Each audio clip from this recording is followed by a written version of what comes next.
The remaining 31 Ted Baker stores in the UK are expected to close tomorrow. It is bye-bye Bloomingdale's and another big blow to the San Francisco center. The way the brand is presented to the world is extremely influenced by the internet. Can the luxury industry, with its focus on exclusivity and high-end design, coexist with the speed and accessibility of the internet? Today we're diving into the seismic shift in the retail world. Iconic luxury brands are shutting their doors, and it's not just a trend, it's a reflection of deeper economic currents. From the bustling streets of Shanghai to the heart of London, the landscape of luxury retail is changing. Let's explore why. China, once the golden goose for luxury brands, is now a cautionary tale. A slowdown in consumer spending has led to the closure of numerous outlets. Many of Hong Kong's luxury malls that were built targeting Chinese tourists, ready to splurge on designer handbags and watches, are now sitting quiet and empty. But nowadays, of more than 30 units in the mall, only 3 are occupied. French luxury conglomerate Kering recently closed 2 Gucci stores in Shanghai after operating there for over a decade. Prada also ended its 2-year presence at Shanghai's Hongqiao International Airport. These closures add to the 8 luxury store shutdowns in the fourth quarter of last year and 2 in the previous quarter, involving brands like Chanel, Louis Vuitton, Tiffany & Co. and Bulgari. China's luxury market has failed to maintain its previous growth trajectory and saw a sharp deceleration that worsened throughout 2024. The downturn is primarily driven by lukewarm consumer confidence, driven by economic uncertainty and a decline in real estate value, a shift in spending towards overseas markets, and a reluctance to accept frequent price increases by brands without well-justified value propositions. High unemployment, declining foreign investment, and a struggling real estate sector have contributed to low consumer confidence. This has resulted in a slowdown in year-on-year sales growth across the luxury goods industry. Back in the UK, the story isn't much different. In August 2024, Ted Baker, the British fashion retailer, closed all its UK and Republic of Ireland stores, resulting in over 500 job losses. The closure followed the company's entry into administration in March 2024, leading to a shutdown of 15 stores and the loss of 245 jobs. The remaining 31 stores ceased operations by August 2024. All of the Ted Baker stores in the UK and Ireland will have shut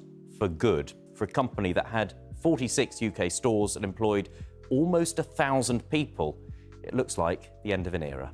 The closures were driven by several factors, including financial difficulties stemming from an accounting error and a series of profit warnings. The company faced challenges in returning loss-making stores to profitability, even with significant rent reductions. Additionally, the departure of the founder, Ray Kelvin, in 2019 and subsequent leadership changes contributed to its instability. Once a staple on high streets, Ted Baker's decline mirrors a broader trend in the retail sector. These closures highlight numerous challenges, including increased operational costs, a shift towards online shopping, and changing consumer behaviours. The Centre for Retail Research predicts that up to 17,350 retail stores may close in 2025, following the loss of 169,395 jobs and 13,000 store closures in the UK in 2024. And then across the pond in the US, we saw similar patterns taking place. Bloomingdale's, a symbol of luxury retail, announced the closure of the Bloomingdale's San Francisco Center, highlighting a shift in the retail landscape and evolving strategies for its future operations.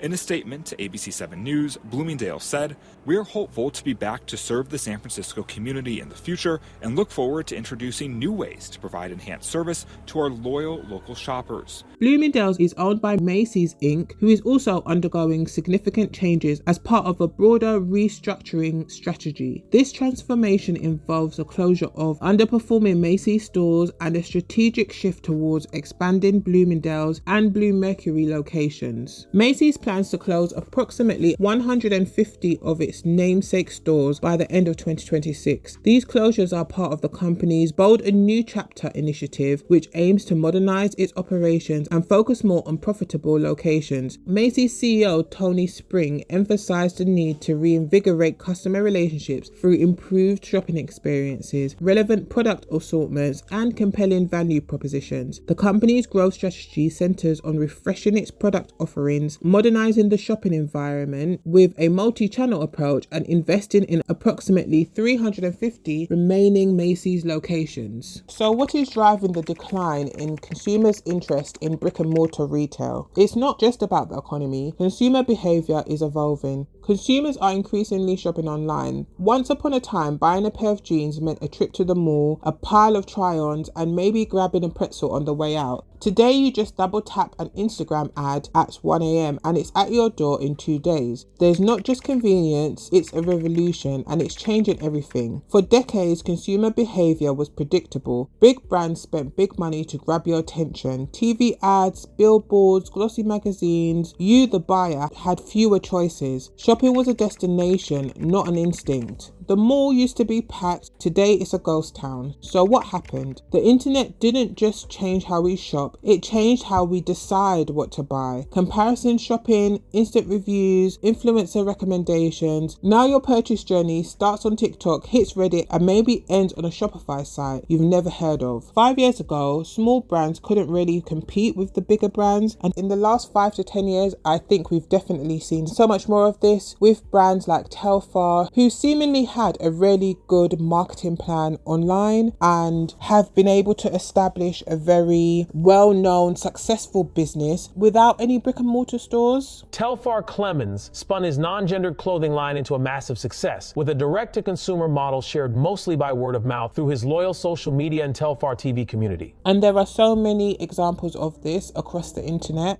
Consumers are identifying with and shopping smaller luxury brands without the need for an in-store experience, which I think is a scenario that is very new to the older, more heritage brands who seemingly haven't been able to adjust. Today, entire businesses can be run through Instagram and email, not selling to the masses and building in a specific niche. Consumers today don't just ask, what does it cost? They ask, what does it mean? Does it align with my identity?